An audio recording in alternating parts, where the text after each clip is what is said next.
Samedi 3 septembre, Madame, Monsieur, bonsoir. Merci de nous rejoindre. Tout de suite les titres de ce journal.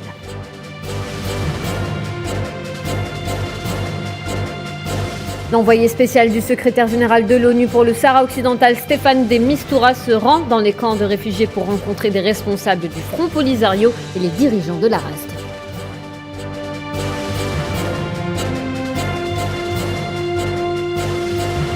C'est officiel, Abdoulaye Bathily a été nommé émissaire de l'ONU en Libye. Après des mois de vacances du poste, le secrétaire général de l'ONU, Antonio Guterres, a nommé le diplomate sénégalais hier.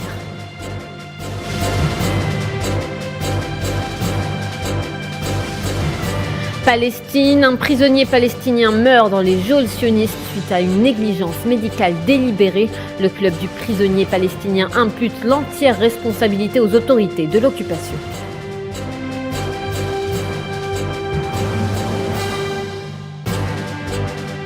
Nouvelle vente d'armes de Washington à Taïwan. Pékin exige l'annulation du contrat au risque de représailles. Une escalade de plus entre les deux pôles.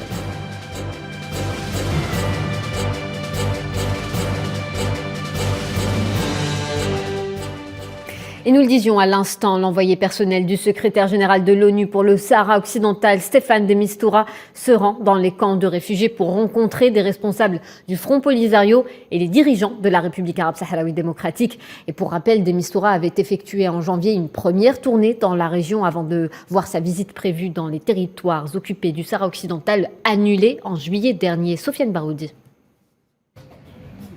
L'envoyé spécial du secrétaire général des Nations Unies pour le Sahara occidental, Staffan de Mistura, est à Tindouf pour rencontrer les principaux dirigeants du Front Polisario et les autorités de la RASD. Cette tournée intervient dans le cadre des efforts pour faire avancer le processus politique de résolution du conflit au Sahara occidental. Le Front Polisario, représentant unique du peuple sahraoui, a exprimé à ce propos qu'il était pleinement engagé dans la perspective d'une paix juste et qu'il était également disposé à défendre par tous les moyens légitimes le droit inaliénable du peuple du Sahara occidental à l'autodétermination et à l'indépendance. L'émissaire onusien a indiqué au début de sa visite qu'il avait hâte de pouvoir approfondir les consultations avec toutes les parties concernées sur la perspective de faire avancer de façon constructive le processus politique au Sahara occidental. Pour rappel, cette tournée est la seconde dans la région, après celle de janvier dernier, effectuée par Staffan de Mistura qu'il avait conduit dans plusieurs pays. Début juillet dernier, l'envoyé spécial du secrétaire général des Nations Unies s'est également rendu à Rabat, mais il a dû ajourner sa visite prévue dans les territoires occupés du Sahara occidental pour différentes raisons, principalement dues à la carence de crédibilité des interlocuteurs proposés par la monarchie marocaine sur la question déterminante du contrôle des droits humains dans les villes sous occupation militaire marocaine.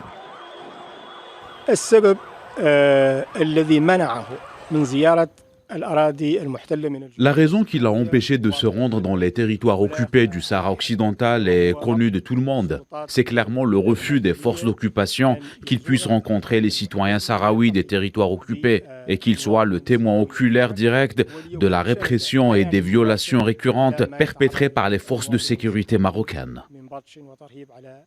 Sidi Mohamed Omar a regretté que l'occupant marocain continue d'arborer une attitude négative consistant au blocage systématique et à l'obstruction du processus de paix, comme il l'a fait avec les 4 émissaires précédents, et ce, depuis 3 décennies. La cause du Sahara occidental, dernière colonie d'Afrique, continue d'enchaîner les victoires diplomatiques, comme en témoigne dernièrement la reconduite des relations diplomatiques entre la RASD et plusieurs États latino-américains, à l'instar de la Colombie, ou encore la participation du président de la RASD, Brahim Ghali, à la TICAD de Tunis, où il a été reçu par le président tunisien Kais Saïed.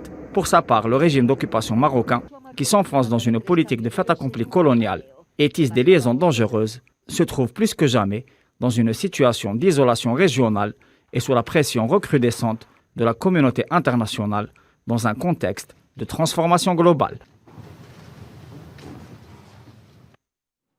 On va creuser un petit peu plus le dossier avec le président du comité de solidarité avec le peuple sahraoui, Saïd Ayachi, qui nous rejoint en direct. Bonsoir, monsieur.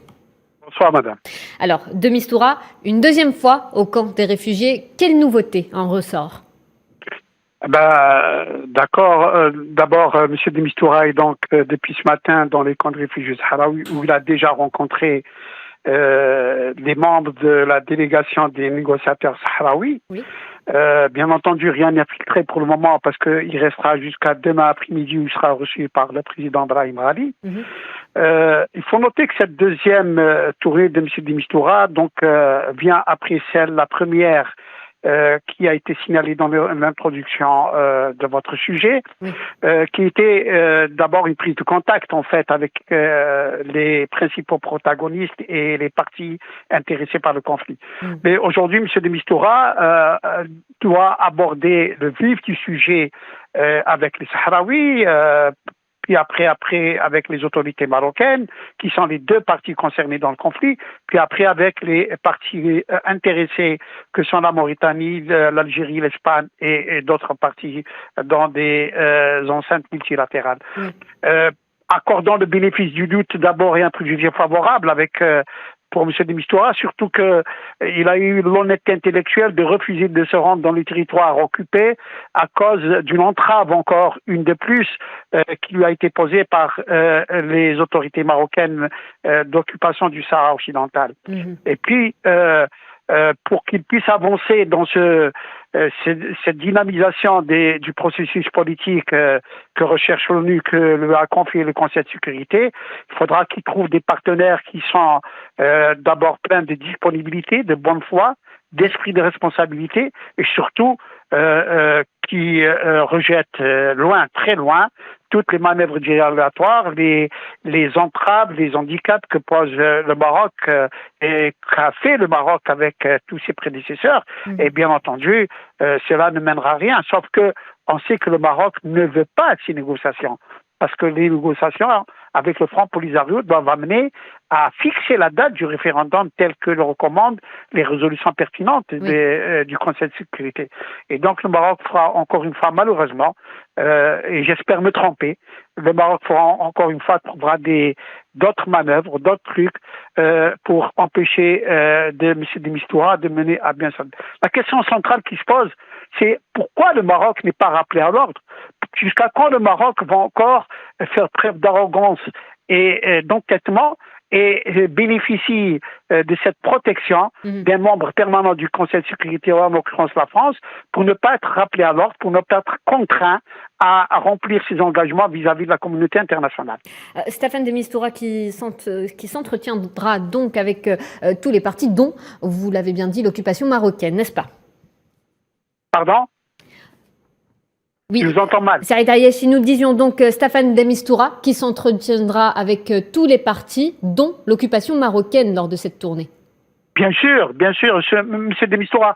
On a quelque peu regretté lorsque M. de Mistura a été nommé parce que, en fait, le Conseil de sécurité ne lui a pas fait un agenda, j'allais dire, daté de sa mission avec des deadlines sur son programme de travail. Mais bon, cela n'empêche pas que M. de Mistura, qui est une personne connue, avec une trajectoire de haut fonctionnaire tout à fait honorable, prendra attache d'abord avec les Sahraouis. Oui. Je ne suis pas au courant exactement de son agenda, mais probablement d'abord avec les autorités marocaines pour pouvoir discuter avec les partis autres que les protagonistes principaux du conflit, à savoir le Front Polisario, le Royaume du Maroc et donc la Mauritanie, l'Algérie, l'Espagne et d'autres partis probablement. Excellent, Saïd Hayeshi, merci pour cet éclairage. Je le rappelle, vous êtes président du comité de solidarité avec le peuple sahraoui. Et Abdoulaye Bathily, nous le disions en titre, a été nommé émissaire de l'ONU en Libye après des mois de vacances du poste. Le secrétaire général de l'ONU, Antonio Guterres, a nommé le diplomate sénégalais hier. L'ancien ministre sénégalais a précédemment été représentant de l'ONU en Afrique centrale, conseiller spécial du secrétaire général pour Madagascar ou encore représentant spécial adjoint pour la mission de l'ONU au Mali. La nomination d'un nouvel émissaire était particulièrement attendue alors que l'ONU est en première ligne pour organiser une médiation entre les parties libyennes pour justement parvenir à un cadre constitutionnel permettant les tenues d'élections et que de nouvelles violences ont secoué Tripoli fin juillet.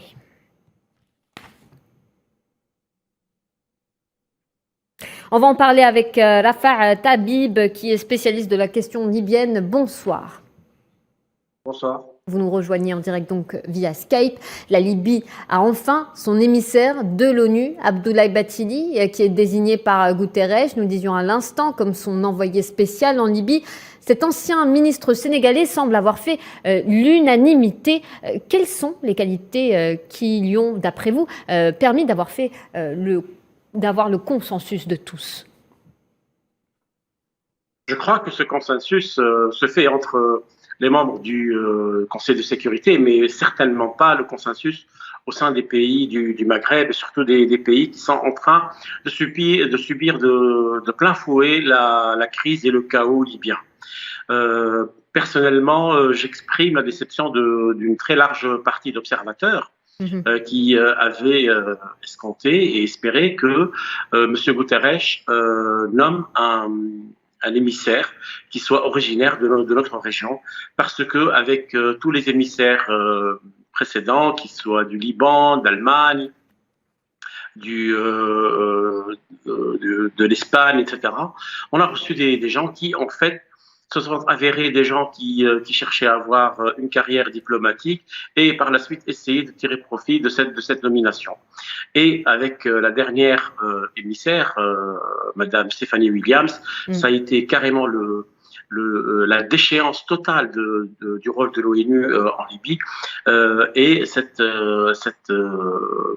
commission qui a été l'UNSMIL, qui est basée à Tripoli, est devenue une partie du problème et non une partie de la solution. Donc nous aurions bien aimé qu'il y ait d'abord une évaluation de l'impact et de l'effet de cette mission onusienne en Libye avant de passer à la nomination de qui que ce soit. Mais comme je vous l'ai dit, nous aurions bien aimé quelqu'un qui connaisse très très bien la région et dont le pays pourrait peser de manière effective sur la marche des négociations en Libye, un pays qui est maintenant déchiré par une guerre fratricide qui n'a pas d'horizon. Merci Rafah Tabib. Je le rappelle, vous êtes spécialiste de la question libyenne.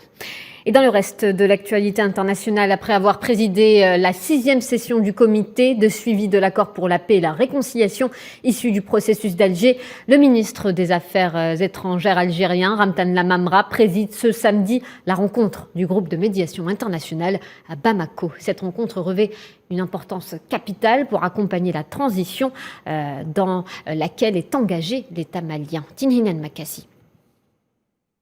C'est un nouveau souffle pour les accords de paix et de réconciliation au Mali issus du processus d'Alger, donnant non seulement un espoir pour le Mali, mais aussi pour l'ensemble des pays de la région du Sahel. Une région qui fait face à un abcès sécuritaire latent. C'est sous la présidence du ministre algérien des Affaires étrangères et de la communauté nationale à l'étranger, Ramtan Lamamra, en sa qualité de chef de la médiation internationale du dossier malien, que s'est tenue à Bamako la 6e session du Haut Comité de suivi du dit accord. Par ailleurs, le chef de la diplomatie algérienne a également présidé les travaux de la rencontre de la médiation internationale ce samedi. Des rencontres qui ont permis notamment des échanges fructueux quant aux progrès enregistrés, mais aussi les défis à relever par les différentes parties concernées, surtout à la lumière des dernières évolutions qui ont marqué la scène politique malienne. Ce n'est un secret pour personne. L'accord de paix au Mali, issu du processus d'Alger, est le maillon manquant pour parachever la marche entreprise par les autorités maliennes depuis des mois, en vue de la mise en place d'une refondation de l'État malien. Pour bon nombre d'observateurs, le dit accord, signé en mai 2015, a été fragilisé par la suspicion de certaines puissances occidentales influentes dans la région. Et on reste au Mali, toujours à Bamako, avec ces déclarations de la représentante spéciale de l'Union européenne, Emmanuela Del Rey, qui est en visite de travail pour participer justement à la 6e session de haut niveau de comité de suivi de l'accord pour la paix et la réconciliation au Mali. Elle se dit satisfaite des progrès réalisés par le gouvernement malien dans les réformes politiques et institutionnelles. Elle salue notamment la promulgation de la loi électorale et l'adoption d'un calendrier électoral. Et le président burkinabé qui est en visite à Bamako ce samedi. Il s'agit d'une visite d'amitié et de travail, la première visite officielle de Paul-Henri Sandaogo d'Amiba. Il rencontrera son homologue malien pour passer en revue plusieurs sujets dans le cadre de la coopération bilatérale. À l'ordre du jour, notamment la coopération militaire. Les deux personnalités discuteront de lutte antiterroriste afin de freiner l'action des groupes armés terroristes.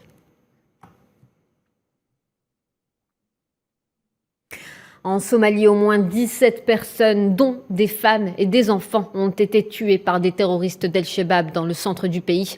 Le groupe terroriste d'El-Shebab a attaqué un convoi de véhicules dans la région de Hiran dans la nuit de vendredi à samedi.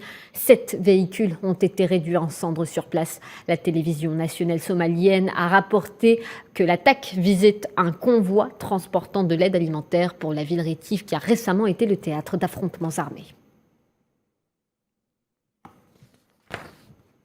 Et en Palestine, un prisonnier palestinien meurt dans les geôles sionistes suite à une négligence médicale. C'est ce qu'a annoncé le club du prisonnier palestinien. Moussa Haroun Abou Mohamed est tombé en martyr en raison de la politique de négligence médicale délibérée pratiquée par l'administration pénitentiaire contre les prisonniers malades. Les autorités sionistes continuent de commettre leurs crimes en toute impunité contre les Palestiniens, dont le crime de la négligence médicale délibérée. Le club du prisonnier palestinien impute l'entière responsabilité de la mort du prisonnier Moussa Haroun Abou Mohamed aux autorités de l'occupation. On va en parler avec Maître Gilles Devers, avocat au barreau de Lyon qui nous rejoint par téléphone. Bonsoir Maître. Oui, bonsoir. Moussa Haroun Abba Mohamed, 40 ans, originaire de la ville de Bethléem, est mort des suites de la négligence médicale délibérée. Il est venu se rajouter donc à la longue liste des martyrs palestiniens morts dans la détention en dépit de toutes les dénonciations des familles, des détenus ou des défenseurs de droits de l'homme. Maître Gilles Devers, il est mort suite, nous le disions donc, on souligne, à des négligences médicales délibérées. Que font les instances concernées ? Mais quelles sont les instances concernées? Voilà, vu que le problème essentiel qui est posé, c'est qu'il ne devrait pas avoir cette situation, vu que Israël fait comme s'il était chez lui, mais il n'est pas chez lui, il est la puissance militaire occupante, et les Palestiniens qui résistent sont protégés par la 3e convention de Genève. Donc il se permet de juger des résistants, ou ceux qu'il estime être résistants, et il les met en prison, et avec des mauvais traitements, comme on le voit maintenant. Donc cette jurisprudence, elle a été faite quand les Palestiniens qui avaient été laminés après la création de l'État d'Israël avaient mis 20 ans pour se reconstituer, redémarrer la lutte armée. Et lors du premier procès, les Palestiniens qui avaient été arrêtés avaient dit « Mais vous n'avez pas à nous juger, nous sommes des combattants d'un autre pays et c'est une guerre, c'est un conflit armé. Vous n'avez pas le droit de nous juger. Vous avez juste le droit de nous détenir et de trouver une solution politique. On est des prisonniers politiques. » Et la cour militaire qui statuait à Ramallah avait pris une autre décision en disant non, c'est des délinquants, on va les juger. Et depuis, Israël s'arroge le droit de juger des citoyens palestiniens qui ne sont pas de sa souveraineté, qui font simplement que défendre la souveraineté, le droit à l'autodétermination, qui sont des données génétiques pour un peuple. Donc, on se satisfait de dire Israël en fait trop, il devrait pas faire ça. Mais il n'a pas à faire du tout. Voilà, il doit libérer l'ensemble des prisonniers. Il n'a aucun droit de les juger. Et en plus, il les juge sur la terre israélienne, alors que d'après la 4e convention de Genève cette fois-ci, il n'a pas le droit de les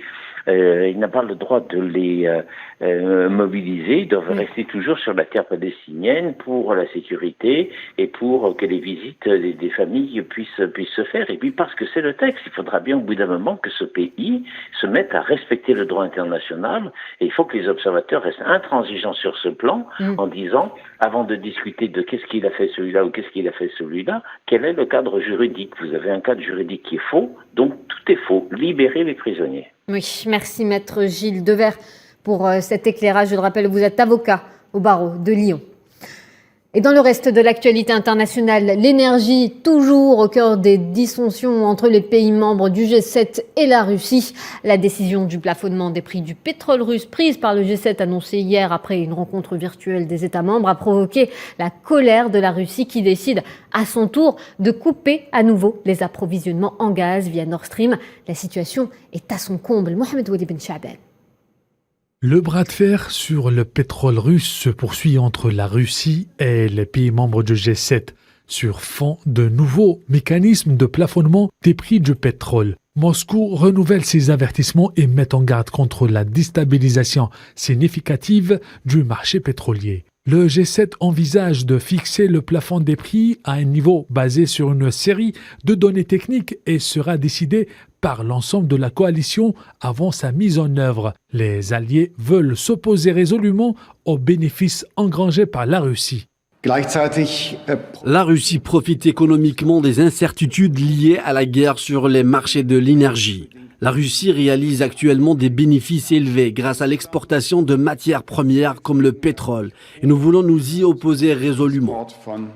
Pour le G7, le plafonnement des prix est spécifiquement conçu pour réduire les revenus de la Russie et sa capacité à financer sa présence en Ukraine. Concernant le volet du gaz, Gazprom, après avoir décidé de rouvrir les vannes du gazoduc Nord Stream, après une opération de maintenance sur une station de compression, l'énergéticien russe a décidé de suspendre à nouveau ses livraisons à l'Europe. Cette interruption intervient en réaction aux mesures prises par le G7. Nouvel épisode de tension entre les États-Unis et la Chine. Washington a décidé d'envoyer 1,1 milliard en armement à Taïwan, ce qui a provoqué l'ire de Pékin. La Chine exige que le contrat soit annulé. L'événement constitue une escalade de plus entre les deux pôles. Safwan Ben Sabri. Washington ne compte pas abandonner Taïwan. Le département d'État américain a approuvé le 2 septembre une vente d'armes à l'île pour un montant de 1,1 milliard d'euros, ce qui n'a pas manqué de provoquer la colère de Pékin. Dans la foulée, Pékin a tout simplement exigé l'annulation du contrat. La riposte diplomatique s'est accompagnée de manœuvres militaires tout aussi significatives. 2 avions de chasse chinois ont franchi ce samedi les lignes médianes du détroit de Taïwan. Pékin exhibe ses muscles. Au total, 4 avions et 5 navires de guerre ont été repérés ces 2 derniers jours. Les tensions entre la Chine et les États-Unis ne risquent pas de s'apaiser, la souveraineté de Pékin sur l'île étant un point non négociable de la politique internationale chinoise. Côté américain, le soutien à Taïwan est profondément ancré dans les 2 camps, républicains et démocrates. Le projet de vente d'armes doit être examiné par le Congrès américain, qui donnera son aval selon toute vraisemblance. C'est à couteau tiré que se joue le duel à distance entre les États-Unis et la Chine, Pékin ayant refusé de commercer avec la Russie à la demande américaine. Les États-Unis refusent de la même manière de retirer le soutien militaire à Taïwan. Et aux États-Unis, menace d'une nouvelle vague de Covid. Le président Joe Biden demande 22,4 milliards de dollars supplémentaires, prévenant déjà qu'il allait sans doute falloir faire des compromis difficiles à l'approche d'une potentielle nouvelle vague de Covid-19 à l'automne. La Maison-Blanche a appelé donc le Congrès à débourser ces 22 milliards de dollars pour maintenir des programmes de tests et de vaccination essentiels à ses yeux. Et à la frontière avec le Mexique, 8 migrants se sont noyés dans un fleuve. Les corps ont été extraits du Rio Grande après que des dizaines de migrants eurent auparavant été emportés en aval. 37 autres personnes ont été sauvées. Inès Loraïb. Les corps de 8 migrants ont été extraits jeudi du Rio Grande, un fleuve séparant le Mexique de l'État américain du Texas. 37 autres personnes ont été sauvées des eaux, 39 migrants transférés par les autorités mexicaines dans les centres de détention.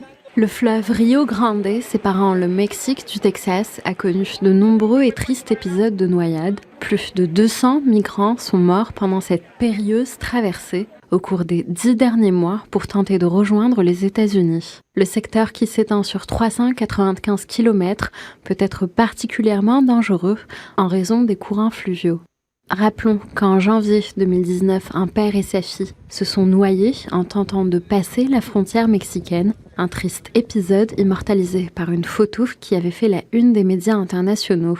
L'an dernier, des images de migrants haïtiens chassés et fouettés à la sortie de ce même fleuve par les policiers américains à cheval avaient fait le tour du monde. La tragédie la plus meurtrière impliquant des migrants sud-américains ayant traversé la frontière depuis le Mexique remonte à juin dernier, où 53 migrants ont été retrouvés morts ou mourants dans une semi-remorque abandonnée sur le bord d'une route de campagne au sud-ouest de San Antonio. Barack Obama avait lui-même tenté de multiplier les expulsions, 2,5 millions davantage que n'importe quel autre président américain. Son successeur Donald Trump s'est fait élire avec notamment la promesse d'être intraitable avec les sans-papiers, faisant beaucoup de bruit avec sa solution miracle, la construction d'un mur le long de la frontière entre les États-Unis et le Mexique pour lutter contre l'immigration illégale. Projet stoppé net à l'arrivée au pouvoir de Joe Biden en janvier 2021, 4 ans après le lancement des travaux. Pourtant, 1 an après l'investiture du démocrate, des travaux ont repris sur certaines portions du mur, un symbole anti-immigration dont l'efficacité reste à démontrer. Autre drame, au Mexique, au moins 4 personnes ont été tuées par balle après que des suspects armés ont ouvert le feu lors d'un match de football dans l'état mexicain de Morelos. La fusillade a eu lieu vers 21h15 heure locale jeudi dernier. Des inconnus armés ont fait irruption et ouvert le feu sur les spectateurs présents. 2 personnes, dont l'ancien maire de la ville, ont été tuées sur le coup.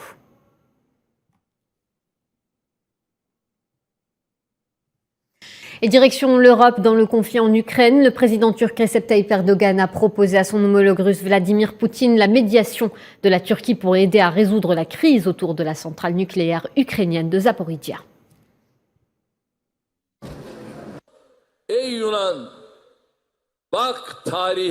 Et la Grèce, regarde l'histoire. Si tu vas encore plus loin, tu paieras un prix élevé.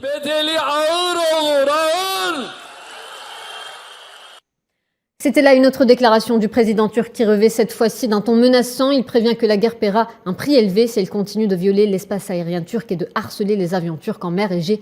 On l'avait écouté à l'instant. Et puis la Russie qui a fait ses adieux aujourd'hui à Mikhail Gorbatchev, dernier président de l'Union soviétique. Il s'est éteint le 30 août dernier à l'âge de 91 ans. Gorbatchev était connu pour avoir mis fin à l'Union soviétique, ce qui a permis le début d'une nouvelle époque au pays des tsars. Emin Touta. Son nom était synonyme de la fin d'une ère soviétique difficile. Après lui, la Russie a changé, un nouvel ordre mondial a émergé. Et 3 décennies après, Moscou lui fait ses adieux. Mikhail Gorbatchev a aujourd'hui quitté la politique et la vie, dont des funérailles marquées par l'absence du président russe Vladimir Poutine, du fait d'un emploi du temps chargé, selon le porte-parole du Kremlin, Dmitry Peskov. Et en plein conflit en Ukraine, les dirigeants occidentaux n'étaient pas présents, à l'exception du Premier ministre hongrois Viktor Orban. Sous un portrait en noir et blanc de l'ex-dirigeant, le cercueil de Gorbatchev était exposé dans la maison des syndicats à Moscou, où des citoyens russes ont rendu un dernier hommage avant les funérailles au cimetière de Novodevitchi, à proximité de son épouse décédée il y a 23 ans. Salué par l'Occident pour ses efforts de paix à la fin des années 80, mais laissant un héritage politique controversé en Russie, Mikhail Gorbatchev aura marqué son passage à la tête du Kremlin dès sa prise de pouvoir en 1985. Son nom est associé aux réformes économiques approfondies et des décisions historiques comme le retrait des forces russes de l'Afghanistan et le rapprochement entre l'Est et l'Ouest, ainsi que la réduction de l'arsenal nucléaire, mettant ainsi la fin à des décennies de guerre froide. Il aura marqué son passage, même si sa voix ne faisait toujours pas l'unanimité. Et voilà, c'est la fin de ce journal. Merci de votre attention. Tout de suite, un point météo. Je vous souhaite un excellent début de semaine. Je vous dis à très bientôt. Bonsoir.